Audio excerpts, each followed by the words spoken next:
My daughter humiliated me in front of her friends, saying I was old and stupid, so I canceled the college that I paid for her.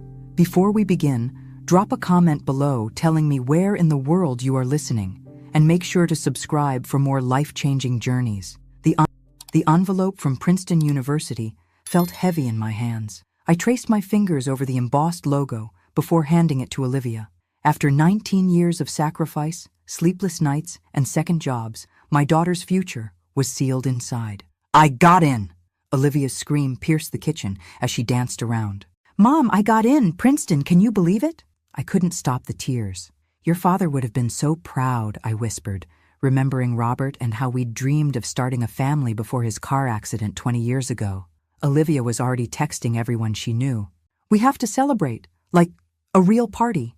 She looked up, her eyes calculating rather than joyful.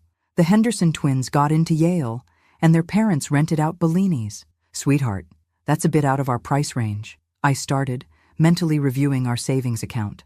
Mom, it's Princeton. Her voice took on that edge I'd learned to dread. Do you want me to look pathetic compared to everyone else? It's bad enough I have to say I'm adopted when people ask why my mom is practically a senior citizen. The barb stung, but I pushed it aside like I always did. Of course not, honey. We'll figure something out. 3 weeks later, our modest house was transformed into what Olivia deemed an acceptable celebration venue. I dipped into my emergency fund for catering, decorations, and even hired student bartenders. I stood in the kitchen, arranging hors d'oeuvres, when Olivia burst in with 3 friends from Lakeside Prep. Mom, where are the little shrimp things? She demanded, barely looking at me. Coming right up, I smiled at her friends. Congratulations to all of you on your acceptances. Mrs. Sullivan, your home is lovely, said Emma, the only one who bothered to meet my eyes. Oh God, Mom, don't start with the small talk. Olivia rolled her eyes. Just bring the food out when it's ready. After they left, I leaned against the counter, willing away the hurt. This was Olivia's night. The party was in full swing when I ventured upstairs for more napkins. As I passed the guest bedroom, I heard Olivia's laugh, followed by, "Can you imagine having to explain her to my college friends?" I froze, hand halfway to the doorknob. At least your real mom was probably young and cool. I recognized Brooke Henderson's voice. Like, was she a teen mom or something? I tell everyone my parents were brilliant grad students who died in an accident, Olivia said casually. It's less embarrassing than admitting I was adopted by a desperate old woman who couldn't have kids of her own. The ice in my veins spread to my fingertips. But she's paying for Princeton, right? Another voice asked. That's pretty generous. She's mortgaging the house, Olivia snorted, as if I'd let her off the hook after all the time she embarrassed me. Do you know last parent-teacher night she asked Mr. Phillips what existentialism meant? In front of everyone. It's not my fault she's too stupid to understand half the books I read. Laughter rippled through the room. She's like having a housekeeper who thinks she's your mom, Olivia continued, always hovering, asking about my day like she could possibly understand what my life is like. God, I can't wait to get to Princeton and finally drop the act. What act? Emma asked quietly. The Grateful Daughter Act. Olivia's voice dripped with contempt. Do you know how exhausting it is pretending to care about her feelings? Oh, Mom, thank you so much for working double shifts so I could go to ballet. She mimicked me cruelly, as if she didn't get exactly what she wanted someone to make her pathetic life seem meaningful. A glass shattered downstairs, followed by cheers. I should move, should confront her, should do something other than stand here, letting each word cut deeper. But you'll still visit her, right? Emma pressed. Only until I get my inheritance, Olivia laughed. The old lady's not going to live forever. And when she kicks it, this house is mine. Then I'll finally be free. I backed away silently, retreating to my bedroom. I caught my reflection in the mirror, gray-streaked hair, lines around my eyes, the dress I'd splurged on for tonight. For the first time, I saw myself through Olivia's eyes. Old, unsophisticated, embarrassing. The sounds of celebration continued downstairs, but inside me, something vital had cracked the foundation I'd built my entire adult life upon. The daughter I thought I knew, the love I thought we shared, the sacrifices I thought had meaning. It was all a lie, and I had no idea what to do next. The morning after the party, I cleaned up the aftermath while Olivia slept upstairs. Every champagne flute I washed, every crumpled napkin I collected felt like evidence of my own naivety. "Mom, is there coffee?" Olivia shuffled in around noon, hair tangled, eyes puffy from too little sleep. I poured her a cup without speaking. "Great party, right?" She scrolled through her phone. "Brooke's mom asked where we catered from." I told her it was the new place downtown, not that cheap deli you actually used. The casual lie struck me differently now. How many others had there been? "Olivia," I said quietly, "we need to talk." "Can't. Meeting Emma for brunch in an hour." She glanced up, finally noticing my expression. "What's wrong with you? You look weird." "I overheard your conversation with your friends last night, in the guest room." The change was instantaneous. Her face shifted from annoyance to calculation in a heartbeat. "What conversation?" she asked carefully. "The one where you called me old and stupid, where you said I was like a housekeeper, where you talked about waiting for me to die so you could get your inheritance." Olivia's laugh was too bright, too rehearsed. "Mom, we were just joking around. You know how girls are, we say crazy things just to sound cool. Do you tell people your real parents were brilliant grad students who died?" Her smile faltered. "I can't believe you're eavesdropping on me at my own celebration party." "Answer the question, Olivia. What does it matter?" She slammed her coffee cup down. "You know how people look at me when they realize I'm adopted, all that fake sympathy and those questions about my real family. It's easier to make something up, something that doesn't include me." "You're being ridiculous." She grabbed her phone. "I don't have time for this. I need to get ready." As she turned to leave, I said, "We need to discuss Princeton." "What's there to discuss? We already decided I'm going." "No, you decided. And I agreed to mortgage the house to make it happen. But now..." Something dangerous flashed in her eyes. "But now what? You're threatening to not pay for college because your feelings are hurt? Grow up." "Mom!"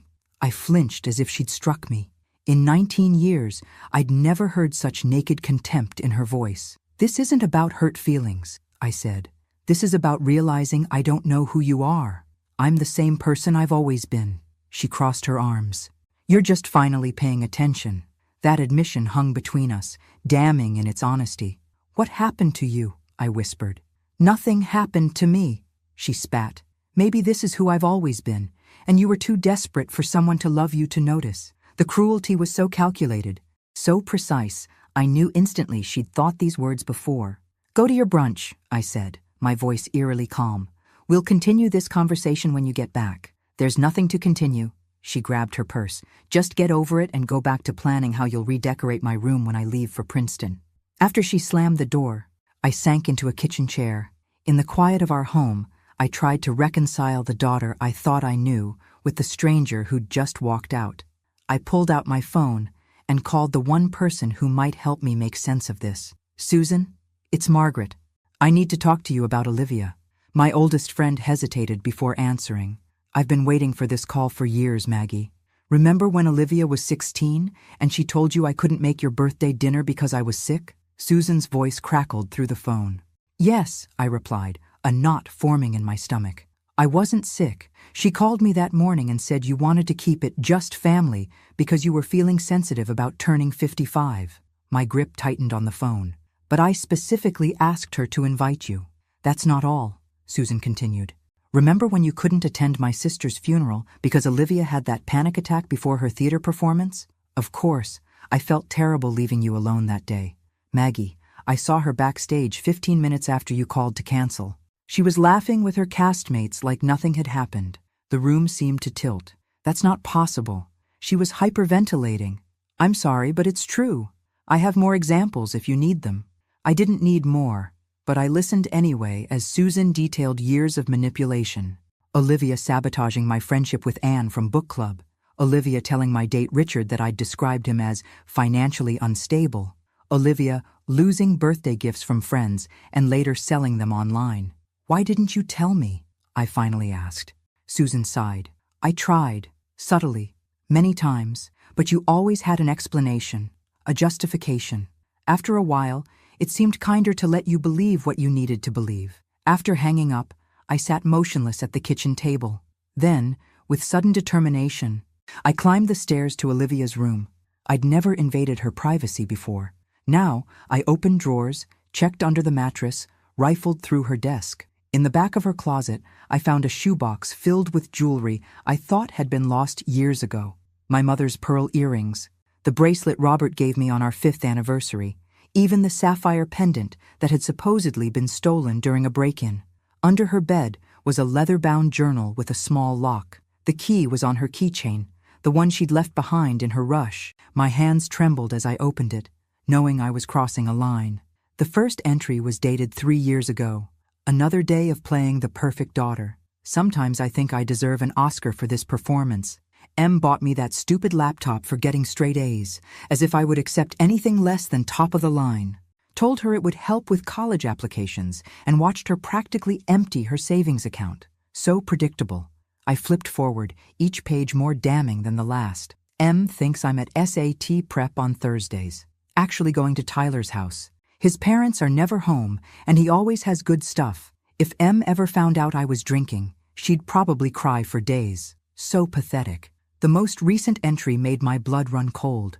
Met with Dr. Hansen about Em's cognitive decline. He wouldn't commit to anything without seeing her, but gave me information about power of attorney. Once I'm 21, if I can document enough concerning behaviors, I could potentially manage her finances. 2 more years of playing the devoted daughter, then the house is as good as mine. She'll never know what hit her. I closed the journal, feeling physically ill. This wasn't teenage rebellion or normal growing pains. This was calculated, long-term deception.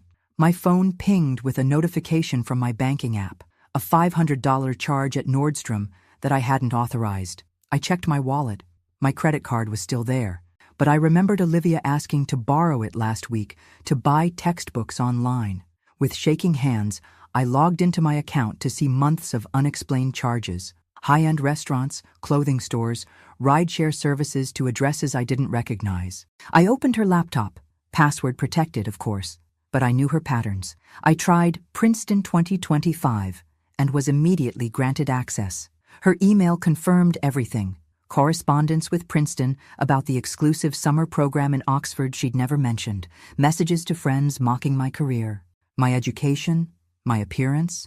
A draft letter to her high school counselor explaining why she was rejecting a full scholarship to State University in favor of Princeton. A full scholarship she'd never told me about. The sound of the front door jolted me back to reality. I quickly returned everything to its place and made my way downstairs, a strange calm settling over me. Olivia breezed in, still scrolling through her phone.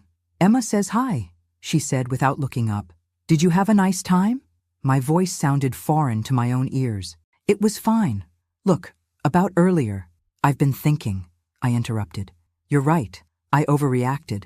Suspicion flashed across her face, quickly replaced by satisfaction. "Good. I knew you'd see reason. We should start making plans for Princeton. There's so much to do before September." Relief washed over her features. She thought she'd won, just like always. But as I smiled and nodded while she chattered about dorm decorations, I made a silent vow. This would be the last time Olivia Sullivan manipulated me. The game was about to change. The law office of Wilson & Associates occupied the 10th floor of a modest building downtown. Benjamin Wilson, my late husband's friend and our family attorney for 20 years, greeted me with a warm handshake. "Margaret, it's been too long," he said, guiding me to his office. "When you called, you mentioned some unexpected news?" I settled into the chair across from his desk. "Yes, it's about Robert's investment in that tech startup, NeuroSync." Ben nodded, recognition crossing his features. "The one you always called his lottery ticket?" "That's the one." I smiled faintly. Robert was so excited about their neural interface technology, even though everyone said it was too speculative. "I remember trying to talk him out of it," Ben admitted. "Not my finest moment as a financial advisor." "Well, I got a call yesterday. NeuroSync has been acquired by Mindframe Industries." I slid the paperwork across his desk. Apparently Robert's lottery ticket just paid off. Ben's eyes widened as he reviewed the documents. "Margaret, this is substantial. $560,000, I said, the number still surreal to me. "After taxes. This changes everything for you." "It does," I agreed, "but not in the way you might think." I spent the next hour explaining the situation with Olivia, the overheard conversation, Susan's revelations, the evidence I'd found. Ben listened without interruption, his expression growing increasingly troubled. "I understand your distress," he said finally. But what exactly are you planning to do? That's why I'm here. I need to know my options. Ben leaned back in his chair. Legally, you have no obligation to pay for Olivia's education, especially now that she's 18. The money from NeuroSync is undeniably yours alone. And the mortgage I was about to take out for Princeton can be canceled before anything is finalized. I nodded, a weight lifting from my shoulders. There's something else. I found evidence that Olivia was planning to seek power of attorney over me by documenting false cognitive decline. Ben's expression hardened. That's extremely concerning and potentially fraudulent. She also rejected a full scholarship to State University without telling me, which means she deliberately chose the option that would cost you the most, Ben concluded. Exactly. What do you want, Margaret? Truly? The question caught me off guard. What did I want? Revenge? Punishment? Neither felt right. I want her to learn the lesson I failed to teach her all these years, I said finally. That actions have consequences. That relationships require honesty. That love doesn't mean being a doormat. Ben nodded thoughtfully. Then perhaps we should craft a strategy that's educational rather than punitive. For the next 2 hours, we outlined a plan. First, I would transfer the money intended for Princeton into a separate account only I could access. Next, I would cancel all credit cards Olivia used as an authorized user. Finally, with Ben's guidance, I would establish a trust fund with specific conditions Olivia would need to meet to access it. This isn't about withholding support, Ben clarified. It's about creating accountability. As I prepared to leave, Ben handed me a university brochure. One more thing to consider. It's never too late to pursue your own education, Margaret. I stared at the brochure for the local community college. I couldn't possibly. Why not? You've put your dreams on hold for decades. Maybe it's time to revisit them. After all, you've always loved literature. Those journals you've kept all these years, they show real talent. I was surprised he remembered my old habit of writing daily reflections and short stories. Robert had always encouraged my writing, but after his accident, I'd set that dream aside to focus on making ends meet and raising Olivia. When I arrived home, Olivia was waiting, a stack of Princeton housing forms on the kitchen table. "Where have you been?" she demanded. "I needed your signature on these hours ago. I had a meeting with Ben Wilson." "The lawyer? Why?" I set my purse down carefully. "I received some unexpected news today. An investment your father made years ago has finally paid off." Olivia's eyes lit up with naked greed. "How much?" "Enough to change our lives," I said carefully. "But perhaps not in the way you're thinking." "What's that supposed to mean?" "It means I've had a revelation today, Olivia. About you. About me. About the relationship we've built on my blind devotion and your calculated manipulation." She froze, then quickly recovered. "Is this about what you overheard again?" "I told you we were just joking." "Stop lying," I said quietly. "I know about the scholarship you rejected. I know about the Oxford program you applied to without telling me. I know about the credit card charges and the stolen jewelry and the journal where you detailed plans to declare me mentally incompetent." The color drained from her face. "You went through my things? You had no right." "Perhaps not, but I had every reason." "So what now?" she demanded, defiance replacing shock. "You're going to punish me by not paying for Princeton? Ruin my future because I hurt your feelings?" "No," I said calmly. "I'm going to give you exactly what you need, not what you want. And what you need, Olivia, is a lesson in consequences." The confusion on her face would have been comical under different circumstances. "I don't understand." "You will," I promised. "Starting tomorrow." As I climbed the stairs, leaving her staring after me in bewilderment, I realized this was the first conversation we'd ever had where I hadn't yielded to her emotional manipulation. It felt like waking up from a very long sleep. "You're going back to school?" Olivia's voice dripped with disbelief as she stared at the community college enrollment form on the kitchen counter. "For what? It's not like you can start a career at your age." I continued making my coffee, refusing to take the bait. "I've always loved literature. Now I have the time and resources to study it properly." "This is about punishing me, isn't it?" She crossed her arms. "You're using Dad's money for yourself instead of my education." "I'm using my money to improve my life," I corrected gently. Something I should have done years ago. It had been 3 days since our confrontation, 3 days of strategic silence on my part while Olivia cycled between anger, manipulation, and desperate attempts to re-establish the status quo. She'd even made dinner last night, badly burnt lasagna, that I'd praised effusively while watching her calculate her next move. "What about Princeton?" she finally asked, the question I'd been waiting for. "I won't be paying for Princeton." The explosion was immediate. "You can't do this to me.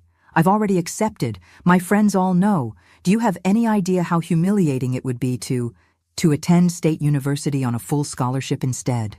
I interrupted. "The one you rejected without telling me?" Olivia faltered. "That's different. Princeton opens doors that State never could. Then perhaps you should have been honest about your options, and we could have discussed them like adults." "This is insane," she muttered. "You're punishing me for trying to better myself." "No," I said evenly. "I'm allowing you to experience the natural consequences of dishonesty.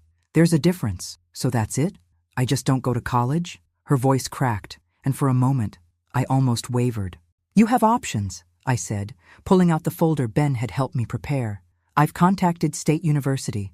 They've agreed to reconsider your scholarship if you apply by the end of the week." Hope flickered in her eyes, quickly replaced by suspicion. "Why would you do that if you're so angry with me?" "Because despite everything, I am your mother, and I do want you to succeed." I paused. "But success built on manipulation isn't really success at all, is it?" She didn't answer, staring at the folder instead. "There's more," I continued. "I've established a trust fund for you." Her head snapped up. "A trust fund?" "With conditions," I clarified. "You'll receive a modest monthly stipend for living expenses while you attend college. The bulk of the money will become available after you've maintained full-time employment for 2 years following graduation." "2 years?" she spluttered. That's forever. It's called learning financial independence, something I should have taught you long ago." She paced the kitchen, calculations visibly running behind her eyes. "And if I refuse, then you're welcome to stay here, contribute to household expenses, and attend community college with me," I said mildly. "The choice is entirely yours." Olivia stopped pacing. "You've thought of everything, haven't you? I've had 19 years of making excuses for your behavior. It gives one plenty of time to reflect." She snatched the folder off the table. "I need to think." "Of course," I nodded. "In the meantime, I've canceled all your credit cards and transferred your car insurance to your name. The bills are in the folder." "You can't be serious." "Completely serious," I said. "Oh, and Olivia? The Princeton housing forms you needed me to sign?" I nodded toward the shredder in the corner. I thought it best to eliminate the temptation. After she stormed upstairs, I allowed myself a moment of doubt. Was I being too harsh? Too abrupt in changing the rules of our relationship? My phone rang, displaying Susan's name. "How did it go?" she asked immediately. "About as well as expected," I sighed. "She thinks I'm punishing her."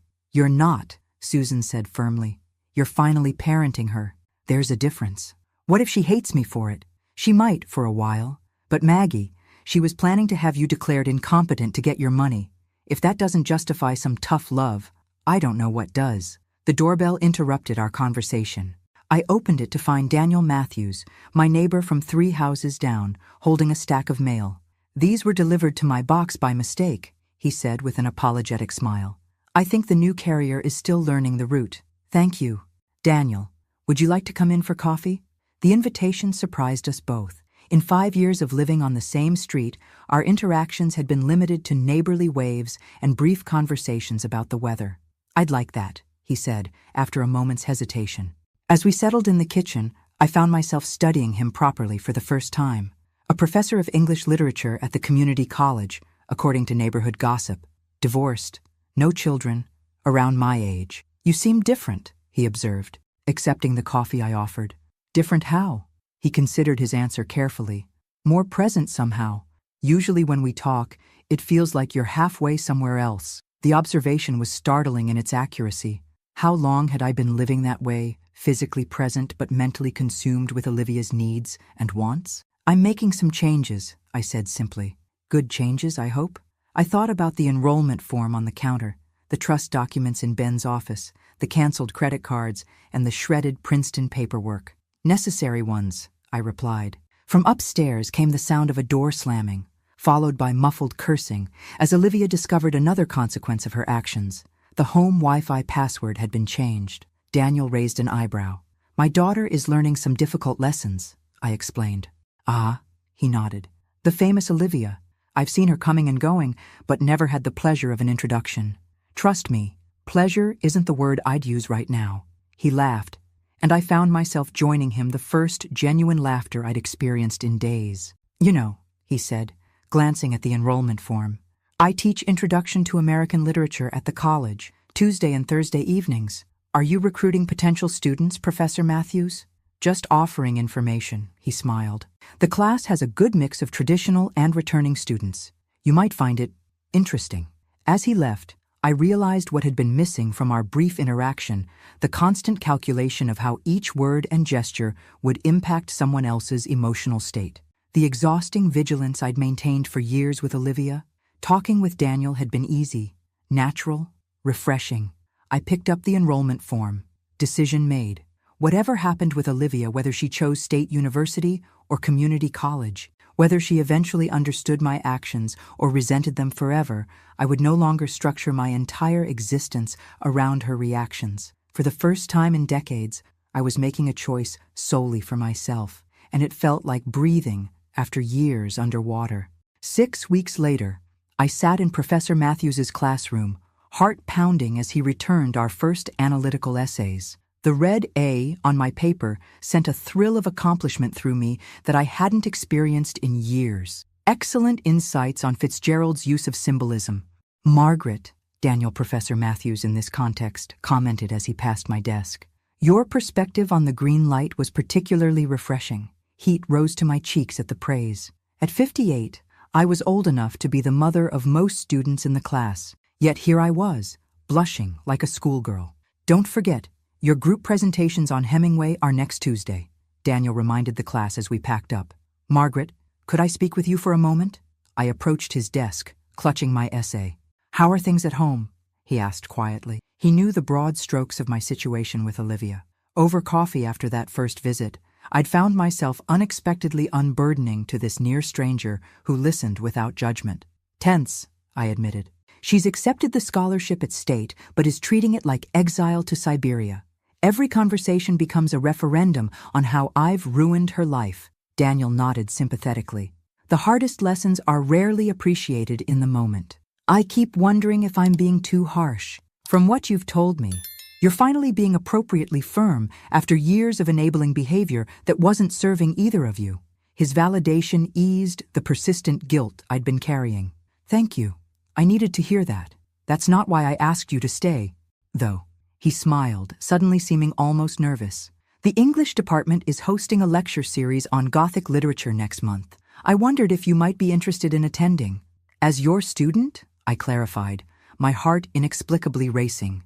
As my guest, he specified, outside of our academic relationship. Wouldn't that create a conflict of interest? I asked, genuinely concerned. Daniel nodded. I've already spoken with the department chair. If you're comfortable with it, another professor would grade your remaining assignments this semester to avoid any ethical issues. His thoughtfulness touched me. You've really considered this. I have, he admitted. I value our intellectual connection too much to compromise it with impropriety. In that case, I'd like that very much. Walking to my car, I caught my reflection in a storefront window and paused. When had I started standing straighter? When had the perpetual worry lines between my brows softened? When had I last purchased clothes for myself, not on clearance? The woman looking back at me was still recognizably Margaret Sullivan, but something fundamental had shifted a confidence that came not from external validation, but from rediscovering my own worth. At home, Olivia sat at the kitchen table surrounded by paperwork, scowling at her laptop. State's honors housing is already full, she announced without preamble. I have to choose between the regular dorms or a shared apartment off campus. What does your budget allow for? I asked, setting down my book bag. The question clearly irritated her. Since implementing our new financial arrangement, I'd refused to solve such problems for her. The apartment would be cheaper if I find 2 roommates, she admitted reluctantly.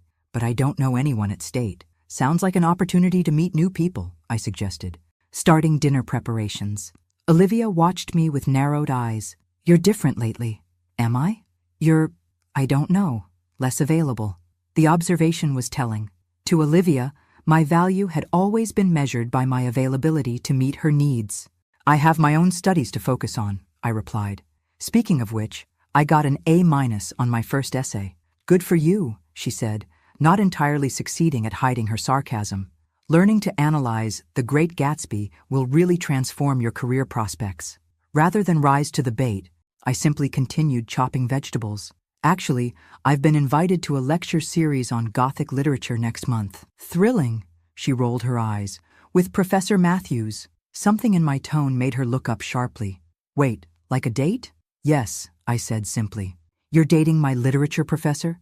Confusion warred with disgust on her face. He's not your professor, and yes, I'm exploring the possibility. That's weird, is it? I kept my tone light. I'm a single woman enjoying intellectual conversation with a man who shares my interests. Seems perfectly normal to me. You're almost 60. 58, I corrected, which means I potentially have decades of life ahead of me. Did you expect me to spend them all alone once you left for college? She had no answer for that. The truth was, she had never considered my life beyond its utility to hers. Whatever, she finally muttered, returning to her laptop. I need to make a decision about housing by Friday. The stipend you're allowing me barely covers anything. It covers necessities, I pointed out. If you want extras, you might consider a part-time job. A job? She looked genuinely shocked. While taking a full course load? Millions of students manage it every semester. This is punishment, she declared. You're deliberately making things difficult for me. No, Olivia, I'm introducing you to reality. I set down my knife. The reality most young adults face: balancing responsibilities, making financial decisions, experiencing consequences. All because you overheard one stupid conversation. That conversation was just the catalyst, I said quietly. This is about 19 years of patterns I should have addressed long ago. Our eyes met across the kitchen, and for a brief moment, something like understanding flickered in hers. Then her phone chimed, breaking the connection. It's Tyler, she said, checking the message. He got into state, too. Says he needs a roommate. Male roommate? I raised an eyebrow. Is that wise? She rolled her eyes. Tyler's gay, Mom. But thanks for the 1950s morality check. If he's reliable and respectful, it could be a good solution, I offered, refusing to be baited. Olivia seemed thrown by my reasonable response. She'd clearly expected opposition she could rail against. I'll tell him maybe, she said cautiously, as if waiting for the catch. The doorbell rang, and Olivia answered it before I could move. Susan's voice drifted from the entryway, followed by her appearance in the kitchen doorway. Book club night, she announced, holding up a bottle of wine. I brought the Pinot you like. Book club? Olivia echoed. First Thursday of the month, I explained, wiping my hands on a towel. We're discussing Rebecca tonight. Since when do you have a book club? Since 4 weeks ago, Susan supplied cheerfully. Your mom's analysis has been eye-opening. Apparently studying literature formally gives one quite the critical perspective. The look of complete bewilderment on Olivia's face might have been comical under different circumstances. She was watching her carefully constructed image of me, the predictable, manipulable doormat, crumble in real time. I made chicken for dinner, I told her. Help yourself whenever you're hungry. We'll be in the living room. As Susan and I left the kitchen, I heard Olivia's baffled murmur, "Who are you?" The question echoed in my mind as I greeted the 3 other women in our newly formed book club. Who was I, now that I was becoming the person I might have been all along, if I hadn't lost myself in the consuming role of Olivia's mother? I was still discovering the answer, one day at a time, and for the first time in decades, the uncertainty felt exhilarating rather than terrifying. You're not even listening to me, Olivia's voice escalated, filling the kitchen with her frustration. I heard every word, I replied calmly, looking up from my textbook. You don't want to attend States orientation because it conflicts with Brooke Henderson's Hamptons weekend. I simply asked if missing the official welcome events was wise. This isn't about orientation. This is about you controlling every aspect of my life now. I closed my book. No, Olivia. This is about you facing the reality that actions have consequences. You rejected a scholarship without consulting me, lied about other opportunities, and deliberately misled me about your intentions. Now you're living with the results of those choices. It was one stupid conversation, she shouted. One time I vented to my friends and you've completely overreacted. Is that what you think this is about? One conversation? What else? I took a deep breath. It's time we had complete honesty between us. Follow me. Curiosity temporarily overriding defiance, She followed me to my home office. I unlocked the bottom drawer of my desk and removed a thick folder. "What's that?" "Evidence," I said, laying out the contents on my desk. Bank statements showing unauthorized charges on my credit cards. Photographs of jewelry you claimed was stolen that I found hidden in your closet. Printouts of social media posts where you ridiculed me to your friends. Your journal entries describing plans to have me declared mentally incompetent. She stared at the damning collection, color draining from her face. "This isn't about one conversation, Olivia. It's about a pattern of deception and manipulation that I enabled for years." "You went through my private things," she whispered, unable to muster her usual indignation in the face of such overwhelming evidence. "Yes," I acknowledged. "After 19 years of respecting boundaries, you consistently violated." "So what now?" she demanded, anger returning. "You've got your file of evidence. Are you throwing me out? Disowning me?" "No," I said gently. "I'm giving you the gift I should have given you years ago, the chance to become a responsible, ethical adult. By controlling my money? By forcing me to go to state instead of Princeton? That's your idea of a gift? By allowing you to experience natural consequences rather than shielding you from them," I corrected. "Princeton was never your right. It was a privilege you hadn't earned." "Hadn't earned?" she scoffed. "I had the grades. I got accepted. And you lied about your alternatives, manipulated me into financial arrangements that would have crippled my future, and showed contempt for the very person you expected to fund your ambitions." I gathered the papers back into the folder. "That's not earning anything, Olivia. That's exploiting someone's love for you." She fell silent, a flicker of something like shame crossing her features before hardening into resentment. "So that's it? We're done? You've made your point?" "We're not done. We're just beginning a new chapter." I handed her an envelope. "This came for you today, from State." She opened it reluctantly, scanning the contents. "They want me to apply for their honors literature program," she said, confusion evident. "But I'm pre-law. They were impressed by your essay. Professor Winters, the department chair, thought you showed particular promise in literary analysis." "How would he even see my application essay?" I hesitated. "I may have shown it to Daniel Professor Matthews, who shared it with colleagues. He thought your writing was exceptional." "You did what?" Her indignation was immediate. "That was private. It was a college application essay, Olivia, not a diary entry. And it's resulted in an opportunity you wouldn't have had otherwise. An opportunity I don't want. I'm pre-law, not some English major." "Then decline," I said simply. "But consider why you're so set on law. Is it because you're passionate about it, or because it fits the narrative you've constructed about your future?" She stared at me, momentarily speechless. It was perhaps the first time I'd directly challenged the carefully curated image she'd built of herself. "You don't know me at all," she finally said. "I know you better than you think," I countered. "I know you've been writing short stories since you were 12, stories you hide in a folder labeled Calc Notes on your laptop. I know you spend hours analyzing film adaptations of classic novels, but tell everyone you're watching for the costumes. I know you light up when discussing character motivations, but force yourself to sound equally enthusiastic about constitutional law." Her expression shifted from defiance to vulnerability so quickly it stole my breath. For a brief moment, my actual daughter, not the calculated persona she'd perfected, looked back at me. "When did you figure all that out?" she asked quietly. "I've always seen you, Olivia, even when you thought I was blind to everything but my own need for your approval." She swallowed hard. "It doesn't matter anyway.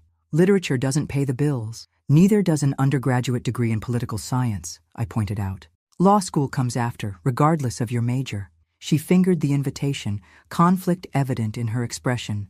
"I'd still be stuck at State, where you'd have a chance to define yourself on your own terms, not through the prestige of an institution." "Is that what you're doing? Redefining yourself?" The question held no sarcasm for once. "I'm rediscovering the person I set aside to become what I thought you needed," I corrected. "There's a difference. And if I refuse your terms, if I try to find another way to Princeton, that's your choice. But my terms regarding financial support won't change." She crumpled the honors program invitation in her fist. "This isn't fair." "It's perfectly fair," I said quietly. "It's simply not what you wanted." "I hate this," she whispered, and for the first time in our confrontation, I glimpsed genuine emotion rather than tactical display. "I hate feeling trapped. That's not a pleasant feeling, is it? Now imagine how I felt when I discovered your plans to have me declared incompetent so you could access my assets." She flinched as if physically struck. "I should never have written that down," she muttered. "The problem isn't that you wrote it down, Olivia. The problem is that you thought it at all." She paced the small office, agitation evident in every movement. "So what am I supposed to do now? Just surrender? Accept defeat?" "This isn't a battle," I said. "It's a crossroads. You can continue fighting against consequences or learn from them. You can cling to a version of your life that requires manipulating others, or you can begin building something authentic." Easy for you to say. You suddenly have Dad's money and your perfect professor boyfriend and your cute little book club. You get to reinvent yourself while I'm stuck with the fallout. The fallout of your own choices, I reminded her gently. And yes, I do have new opportunities, because for the first time in decades, I'm choosing myself rather than subordinating my needs to yours. She stared at me for a long moment, searching my face for some sign of wavering. Finding none, she snatched the honors program invitation from where she'd discarded it. "Fine," she said, her voice tight. "I'll consider it. Not because you want me to, but because having English Lit as a minor might distinguish my law school applications." It was a small concession wrapped in rationalization classic Olivia, but it was more than I'd expected. "That's a practical perspective," I acknowledged. She turned to leave, then paused at the doorway. "Does it make you happy, seeing me like this?" The question caught me off guard. "Like what?" "Powerless, at your mercy." "No, Olivia. It breaks my heart." I met her gaze squarely. "But watching you continue on your previous path would break it more completely." Something in my tone must have reached her, because she looked away first. "I have to call Tyler about the apartment," she muttered, disappearing down the hallway. After she left, I sat motionless, emotionally drained from the confrontation. The folder of evidence remained on my desk, physical proof of years of manipulation and deceit. Yet alongside the anger and disappointment it represented, I found myself wondering what I might have done differently. My phone chimed with a text from Daniel. "Still on for coffee tomorrow?" The simple message brought a smile to my face. Whatever uncertainty lay ahead with Olivia, I was no longer navigating it while neglecting my own needs and happiness. That, at least, was progress. The August heat was stifling as I helped Olivia carry the last box up 3 flights of stairs to her apartment near State University's campus. Tyler, her gay roommate, had already arranged the common areas with surprising design sense. "That's everything," I said, setting the box labeled books on her bare mattress. Olivia surveyed her new bedroom, roughly half the size of her room at home, with beige walls and a view of the parking lot. "It's depressing," she declared. "It's a blank canvas," I countered. "And it's yours to design however you want, within your budget." She gave me a sideways glance. "That's your solution to everything now, isn't it? Within your budget." "Financial independence is part of adulthood," I said, refusing to be baited. "Something most people learn much earlier than 19. Tyler appeared in the doorway, his slender frame leaning against the frame. "My parents made me get a job at 16, he offered. "Best thing they ever did for me. I appreciate everything so much more when I have to work for it." Olivia shot him a betrayed look. "Whose side are you on?" "Team Reality," he grinned. "The coffee shop where I work is hiring, by the way. Employee discount on caffeine essential for surviving freshman year." After he disappeared back to the living room, Olivia muttered, "I can't believe I agreed to live with someone who thinks minimum wage jobs build character." "He seems grounded," I observed. "A good influence, perhaps. He's the only person from high school who would still talk to me after—" She trailed off, not meeting my eyes. "After your circumstances changed," I finished for her. "After everyone found out I got downgraded from Princeton to State," she corrected bitterly. "Brooke made sure everyone knew. Friendship based on status is rarely lasting." "Thanks for the fortune cookie wisdom," she snapped, then immediately looked away. "Sorry, I'm just stressed." The apology, however reluctant, was notable a small crack in her defensive armor. "Understandable," I acknowledged. "Change is difficult." We finished unpacking in companionable silence. When everything was in place, we stood awkwardly in the center of her room, the moment of farewell looming. "So," Olivia said, fiddling with her sleeve, "I guess this is it." "I'm only 40 minutes away," I reminded her. "But yes, this is the beginning of your independent life." She nodded, her expression unreadable. "When does your fall semester start?" "Next week. I'm taking 3 classes this time." "Ambitious?" she said. with only a hint of sarcasm. I'm enjoying the challenge more than I expected. Another awkward silence fell between us. So much remained unresolved, yet neither of us seemed ready to bridge the deeper divides. Well, I finally said, reaching for my purse. I should get going. Let you settle in. Wait, she blurted, then hesitated. I wanted to ask. Yes? She took a deep breath. The trust fund, is it really there? Or was that just something you said to make me cooperate? The question revealed so much about how she viewed me as someone potentially capable of the same manipulation she had employed. It exists, I said firmly. The terms are exactly as I explained. You'll receive the monthly stipend we agreed on while you're in school. The full amount becomes accessible after 2 years of post-graduation employment. Relief flickered across her features before she masked it. And if I wanted to switch to the literature program instead of pre-law, would that violate the terms? The question caught me by surprise. No, it wouldn't. The terms are based on attendance and completion, not specific majors. She nodded, as if confirming something to herself. Good to know. Are you considering it? Maybe, she admitted reluctantly. Professor Winters called personally yesterday, said my application essay showed remarkable insight into Austen's use of irony. That's quite a compliment from the department chair.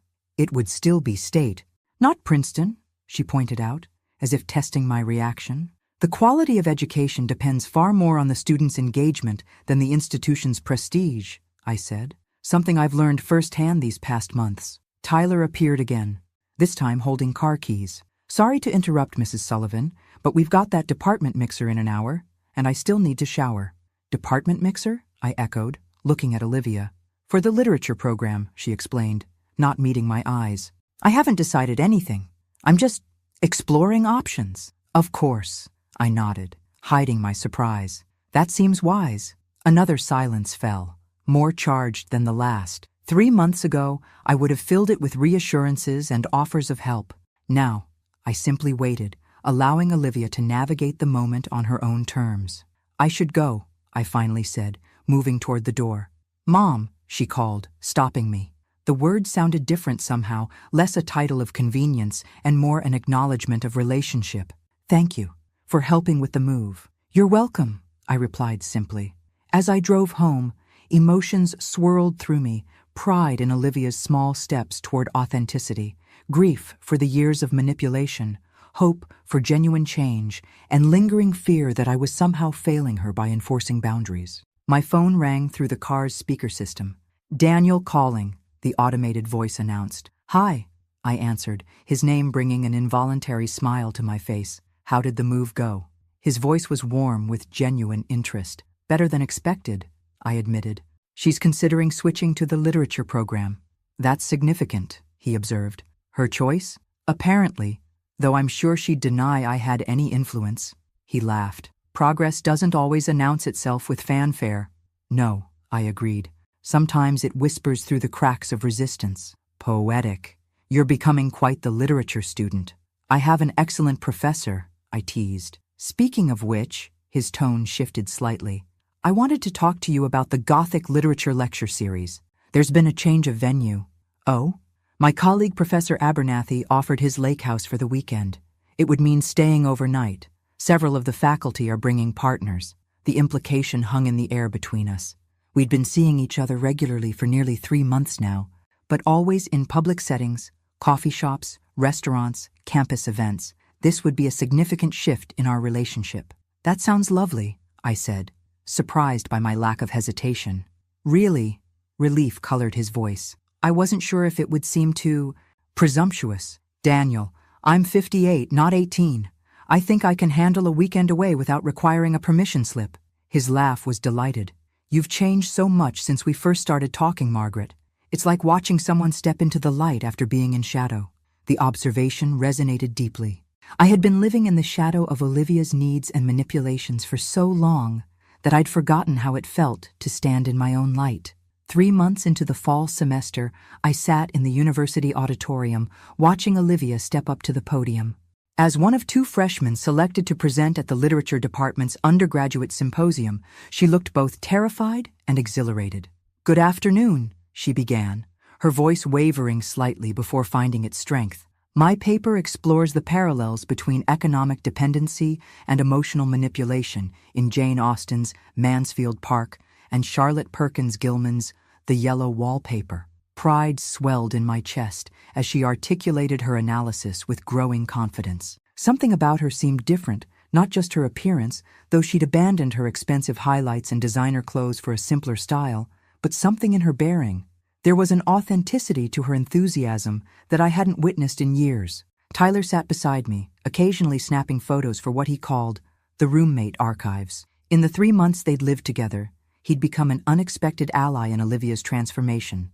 His no-nonsense approach, cutting through her manipulative tactics with disarming humor. "She's actually good at this," he whispered, as Olivia fielded questions from faculty members. Like, genuinely good, not just faking it to impress people good. "Yes," I agreed. "I think she is."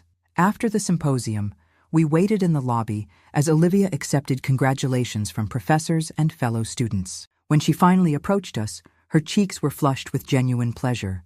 "Professor Winters wants me to expand my paper for the regional conference in spring," she announced, barely containing her excitement. "That's wonderful," I said, resisting the urge to hug her. Our relationship remained tentative, the old patterns too easily triggered by physical proximity. "The department's hosting a dinner for the presenters," she continued, "so I can't do coffee like we planned." "Of course," I nodded. "This is a significant achievement. You should celebrate." She hesitated, shifting her weight from one foot to the other. "You could come," she offered tentatively. "To the dinner, if you want." Professor Winters said presenters could bring guests. The invitation caught me off guard.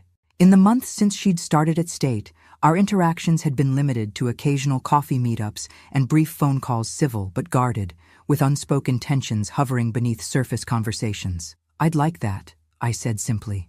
Tyler cleared his throat dramatically.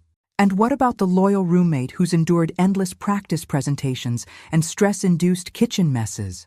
Olivia rolled her eyes, but with affection rather than disdain. "Yes, Tyler, you're invited too, though I'm not sure academia is ready for your commentary." "Honey, academia needs my commentary," he retorted, linking his arm with hers. "Now, I believe you promised that if this went well, we'd finally replace that tragic futon with a real couch?" "I said we'd discuss it," she corrected, but she was smiling. As they continued their good-natured bickering, I observed with quiet amazement how differently Olivia interacted with Tyler compared to her high school friends. There was no calculation in her responses, no careful management of her image, just the natural rhythm of genuine friendship. The department dinner proved equally revealing. Seated at a round table with Olivia, Tyler, and several faculty members, I watched my daughter engage in earnest academic discussion, her perspectives thoughtful rather than performative. When Professor Winters inquired about her pre-law background, she answered with unexpected candor. "I was never actually interested in law," she admitted. "It just seemed prestigious and guaranteed to impress people." "And literature doesn't?" he asked with a raised eyebrow. "Not in the same way," she shrugged. "But I'm finding I care less about impressing people these days." Her eyes flickered to me as she spoke, a moment of silent acknowledgement passing between us.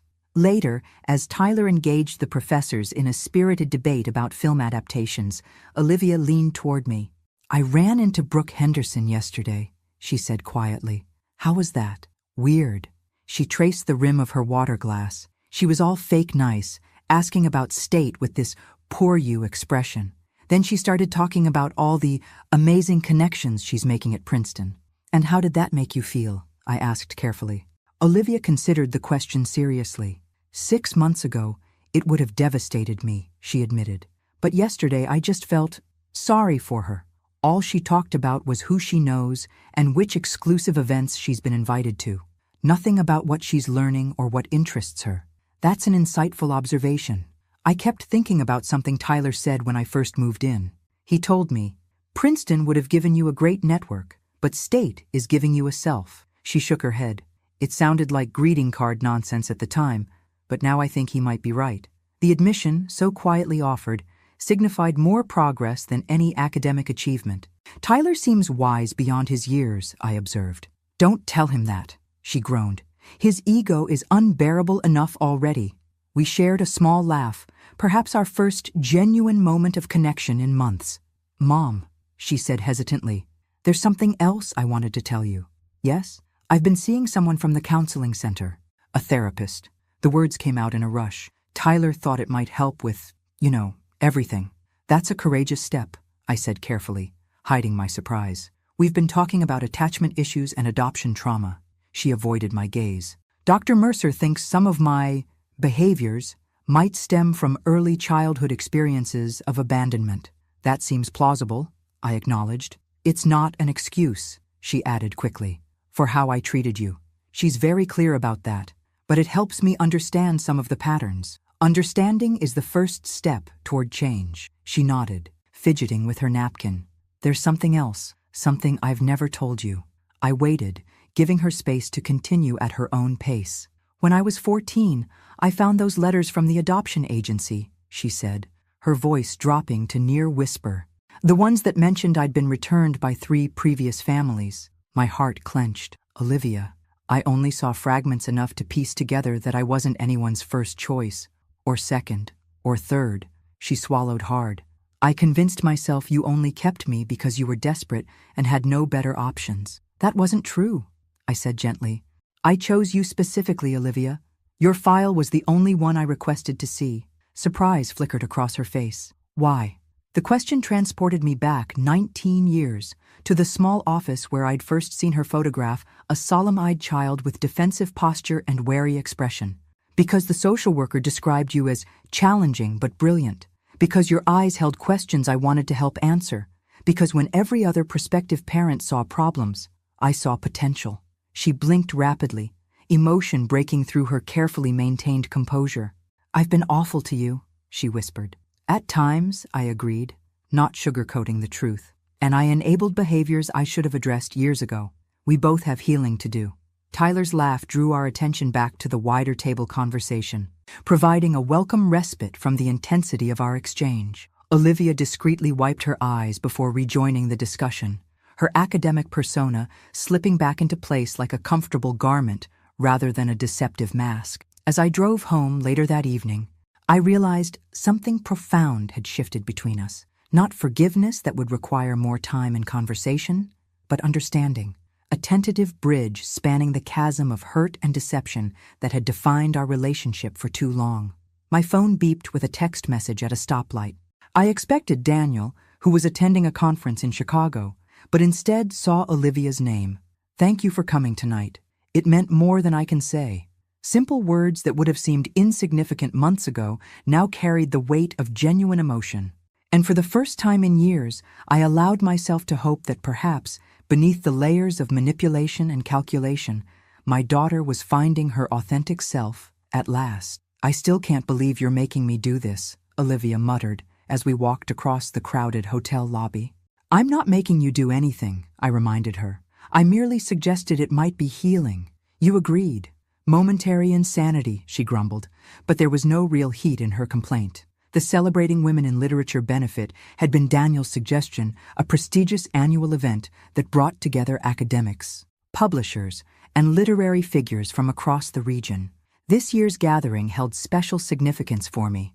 My recently published collection of personal essays was among those selected for recognition. There she is, Daniel said warmly, appearing at my side. The woman of the hour. Hardly, I demurred, though pleasure at his pride warmed me through. I'm just one of 20 authors being acknowledged, the only first-time author, he corrected, placing a gentle kiss on my cheek. That makes you special. Olivia watched our interaction with a slightly bemused expression. Though she'd gradually accepted Daniel's place in my life over the past year, she still seemed surprised by outward displays of affection between us. Professor Matthews, she acknowledged with a nod that was almost respectful. Olivia, he returned with a smile. Your mother tells me your research paper was accepted for publication in the undergraduate journal. Congratulations. She couldn't quite hide her pride. It's not a big deal. Publishing as a sophomore is absolutely a big deal, he countered, especially in a peer-reviewed journal. Before she could respond, a familiar voice called my name. I turned to see Susan approaching, elegant in a navy dress I'd helped her select for the occasion. There's my literary star, she beamed, embracing me tightly. I've already told everyone at my table that I knew you when you were just a harried mom with a secret notebook of stories. Hardly a star, I protested. But thank you for coming. As we settled in, I scanned the room out of habit, noting the elegant decorations and diverse attendees. My gaze stopped abruptly on a familiar face 3 tables away. Brooke Henderson sat with her parents, her expression sour as her mother chatted animatedly with table mates. When she noticed my gaze, her eyes widened in recognition before she deliberately looked away. Olivia followed my line of sight. "Great," she muttered. "The Henderson family is here." "Mrs. Henderson serves on the Literary Foundation's board," Daniel explained. "Political appointment, she gives large donations, but has limited interest in actual literature." "That tracks," Olivia said dryly. Throughout dinner, I caught Brooke stealing glances at our table, her curiosity evident despite her affected disinterest. When the awards portion of the evening began, she leaned forward attentively as the foundation director announced each honored author. "Our next recognition goes to a remarkable new voice in personal essay," the director announced. "Margaret Sullivan's collection, Second Chapters, chronicles her journey from devoted single mother to rediscovering her own identity in middle age. Please welcome Margaret to receive her award." The applause that accompanied my walk to the stage was surreal acknowledgement from literary peers for words I'd hidden in private notebooks for decades. "Thank you," I said simply when handed the elegant crystal award. For most of my adult life, I defined myself through one primary role model. It was only when that role was challenged that I discovered the person who existed beyond it. Second Chapters is dedicated to anyone who has ever wondered if it's too late to reimagine their story. It never is. The brief speech earned warm applause as I returned to our table. Daniel squeezed my hand, his pride palpable, while Susan discreetly wiped tears. Olivia's reaction surprised me, most genuine admiration, mixed with something that looked almost like regret. "Congratulations," she said quietly. "It's really good, Mom. The book. I mean it." The acknowledgement from the daughter who'd once mocked my intelligence was perhaps more meaningful than the award itself. As the ceremony concluded and guests began to mingle, Mrs. Henderson approached our table, Brooke reluctantly in tow. "Margaret Sullivan," she exclaimed with practiced charm, "your essay collection was simply marvelous, so raw and honest about the sacrifices of motherhood." "Thank you," I replied politely. "And Olivia," her gaze shifted to my daughter. "Brooke tells me you're at State now. How nice." The slight pause conveyed volumes about her assessment of State compared to Princeton. "It's been transformative," Olivia replied with unexpected poise. "The literature program is exceptional." "Literature?" Mrs. Henderson's perfectly shaped eyebrows rose. "I thought you were pre-law." "I discovered my actual passion rather than following a prescribed path," Olivia said, her voice steady. "State's program has given me opportunities I wouldn't have found elsewhere." Brooke's expression soured further. "Like what?" "Publishing research as a sophomore, for one," Daniel interjected smoothly. "Olivia's analysis of economic dependency in classic literature has received considerable attention."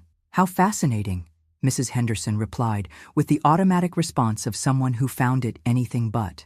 "Well, we should circulate. Lovely to see you all doing so."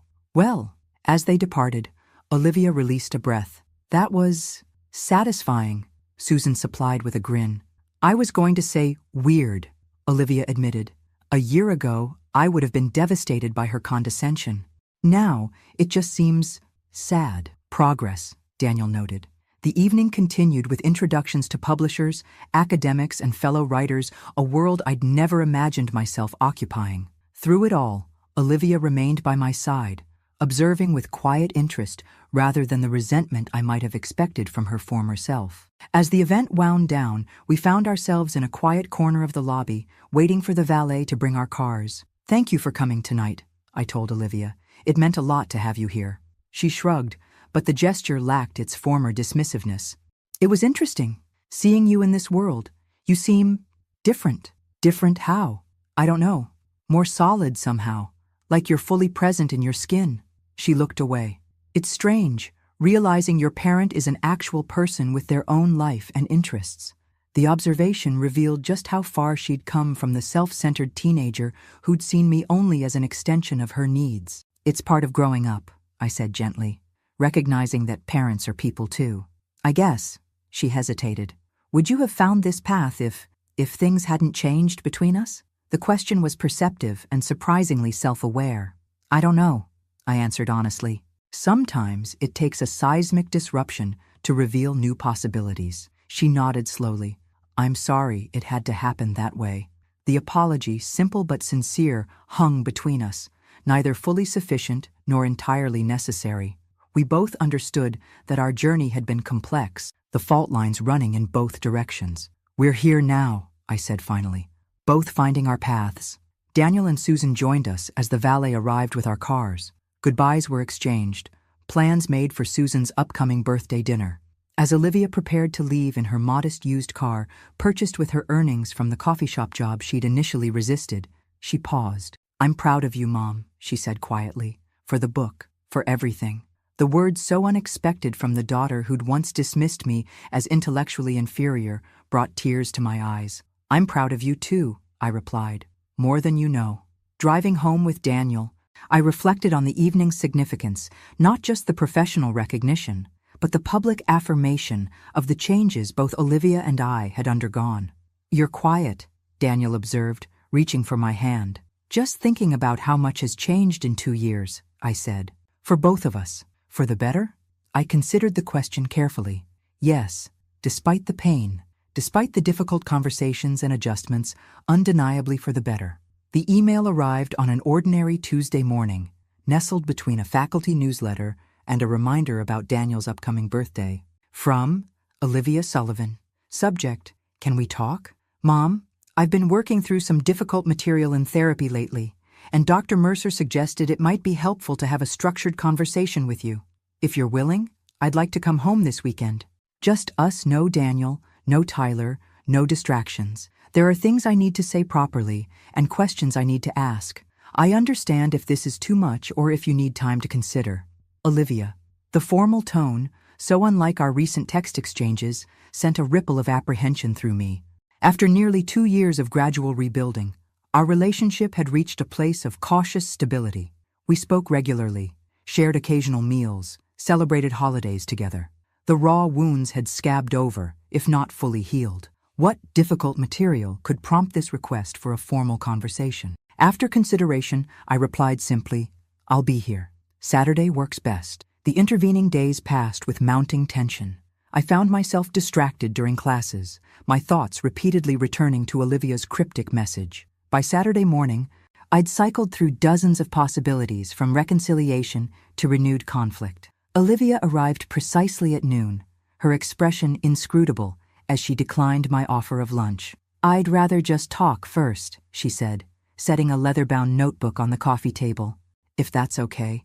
We settled in the living room, the familiar setting suddenly feeling formal. So, I began when she remained silent.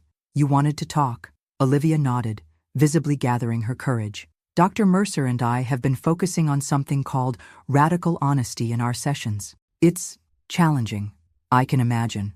Part of the process involves acknowledging harm I've caused and taking full responsibility without deflection.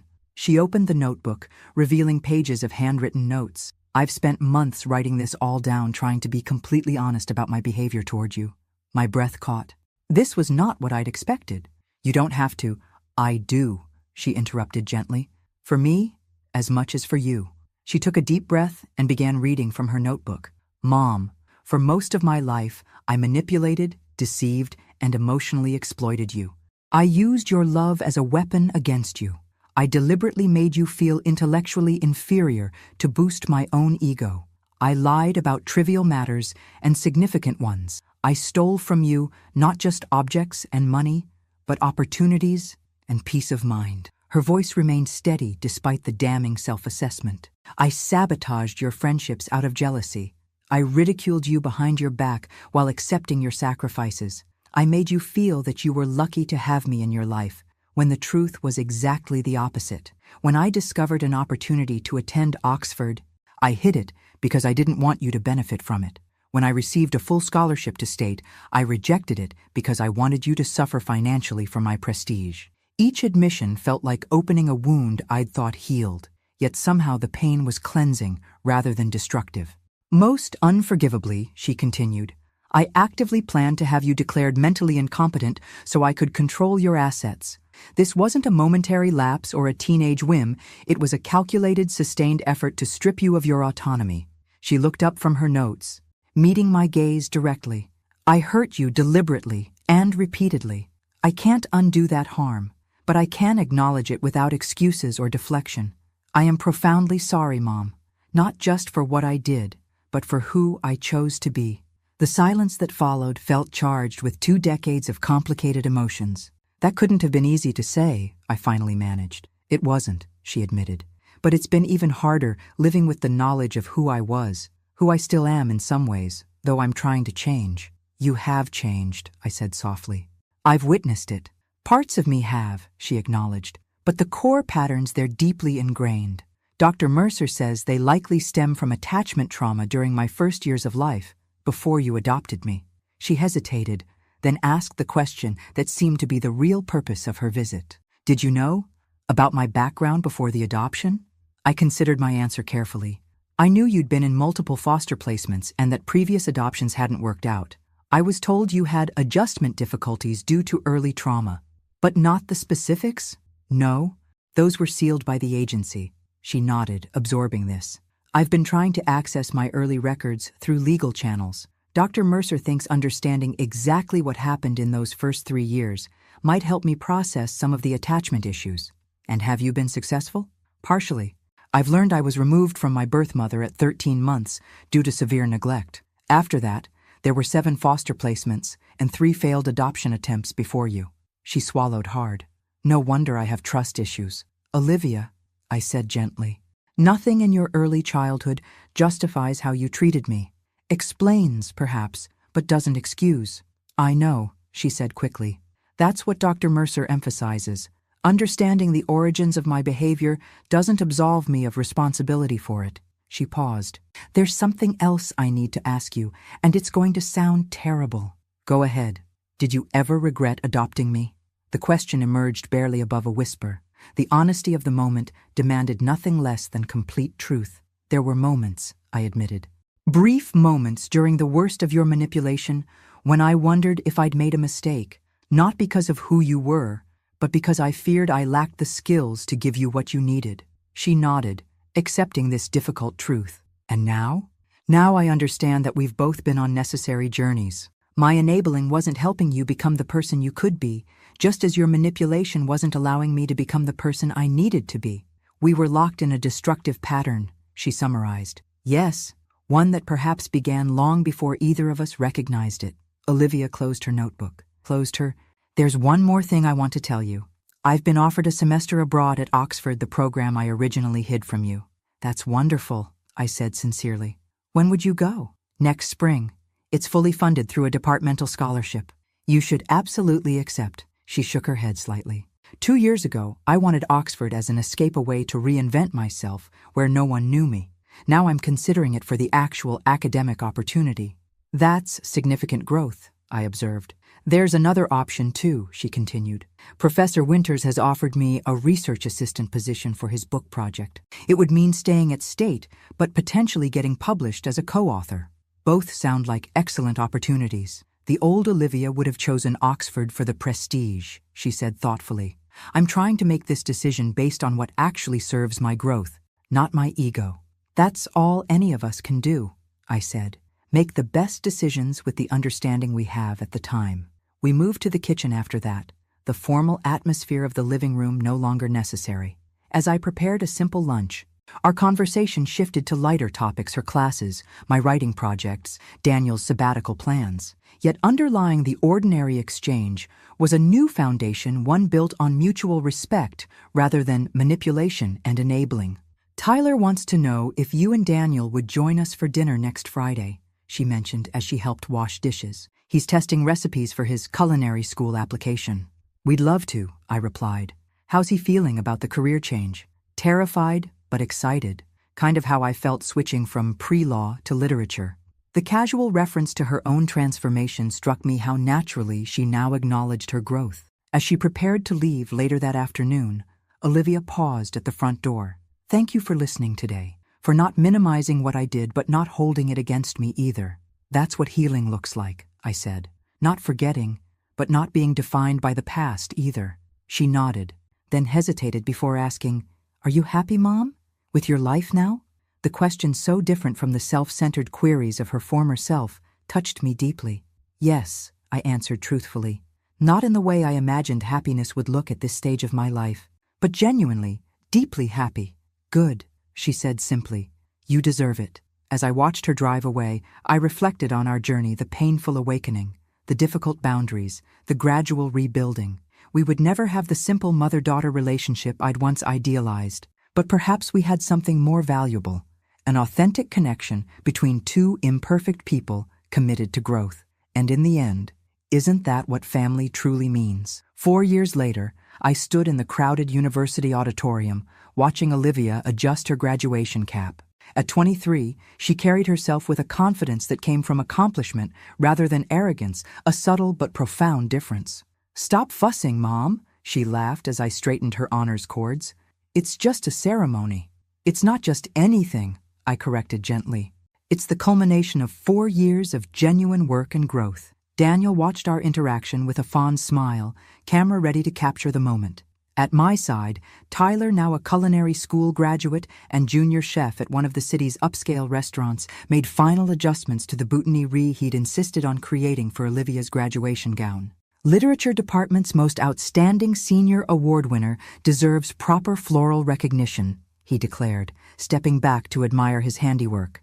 The announcement of Olivia's departmental honor had come as no surprise to those who'd witnessed her transformation from calculating pre-law student to passionate literary scholar. Her thesis on economic power dynamics in 19th century women's literature had already been accepted for publication in a respected academic journal. "There's Professor Winters," Olivia noted, waving to the department chair who'd become her academic mentor. "He wants me to meet the visiting professor from Columbia before the ceremony starts." As she made her way through the crowd, I marveled at the natural ease with which she now navigated academic spaces, not as performance or strategy, but as genuine engagement. "Penny for your thoughts," Daniel said, slipping his arm around my waist. "Just reflecting on how far we've come," I replied.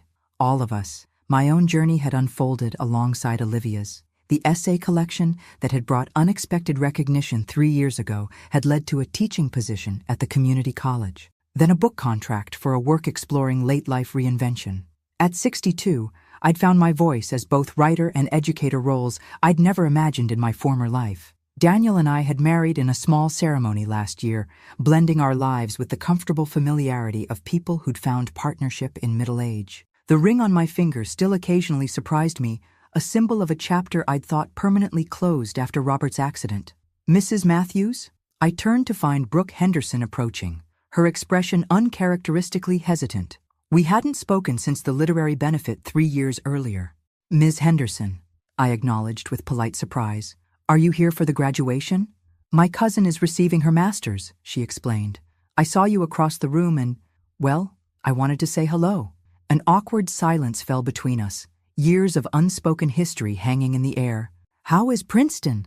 Daniel asked diplomatically. "I actually transferred after sophomore year," she admitted, "to NYU. Princeton wasn't what I expected." The revelation surprised me. "I hope you found what you were looking for at NYU." "I did. Eventually." She glanced toward where Olivia stood chatting animatedly with faculty members. "Olivia seems to have thrived here." "She found her path," I agreed. Brooke nodded, something like regret crossing her features. "I should have been a better friend to her." "To both of you, really." The simple acknowledgement was unexpected. "We all make mistakes in our youth," I offered, not unkindly. "Some more than others," she said ruefully. "Anyway, I just wanted to say congratulations. To Olivia on her graduation, and to you on your new book. My mother has it on her nightstand." After she departed, Daniel squeezed my hand. "That was generous of you."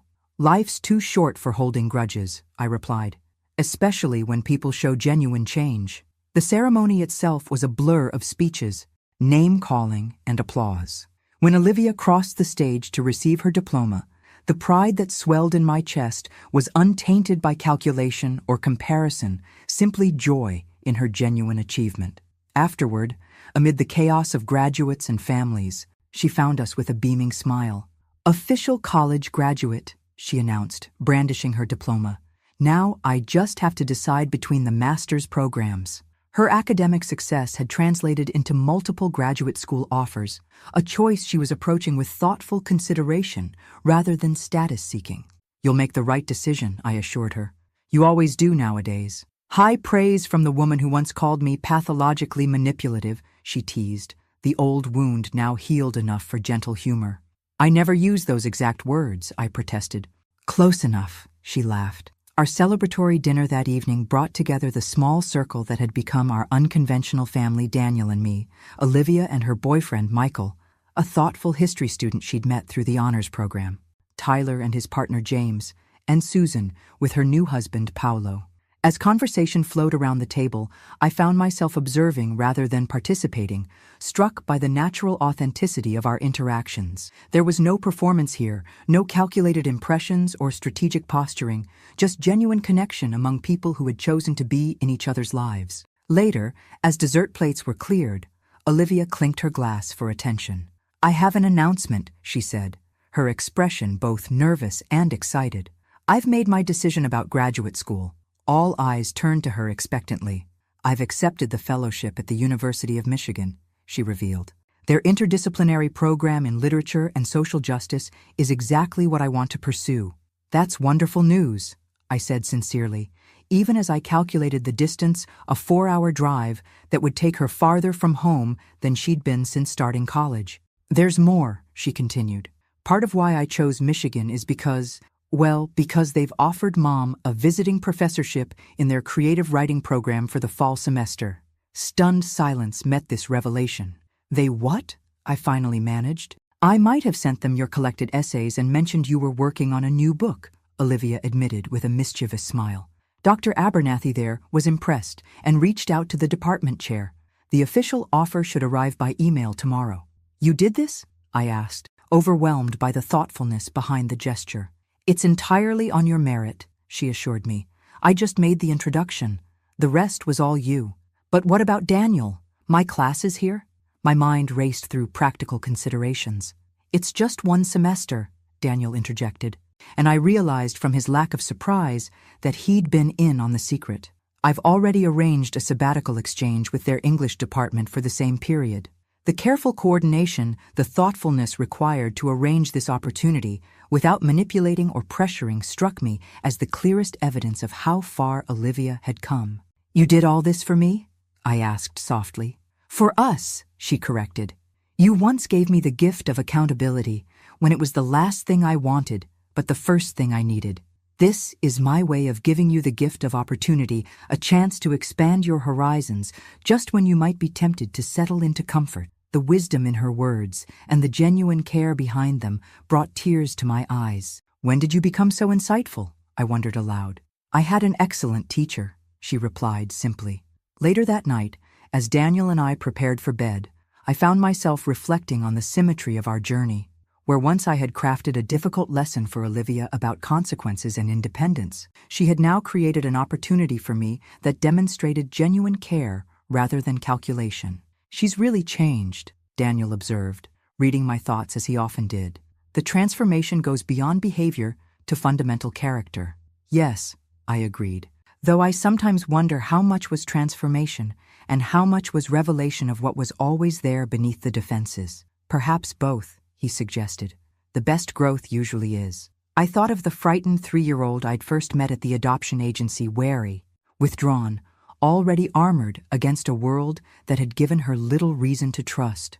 The calculating teenager she'd become, weaponizing charm and manipulation as survival skills. The reflective young woman who'd gradually learned to replace strategy with authenticity. None of these was the real Olivia. All were genuine facets of a complex person shaped by trauma, choice, consequence, and growth. Just as the anxious, self-sacrificing mother I'd been, the boundary-setting parent I'd become, and the confident professional I was now were all authentic expressions of my own evolving self. "What are you thinking?" Daniel asked as we settled into bed. "That life rarely gives us the stories we expect," I replied. "But sometimes, if we're brave enough to face difficult truths, it gives us the stories we need." He smiled, understanding as he always did. "And this story, has it been worth the painful chapters?"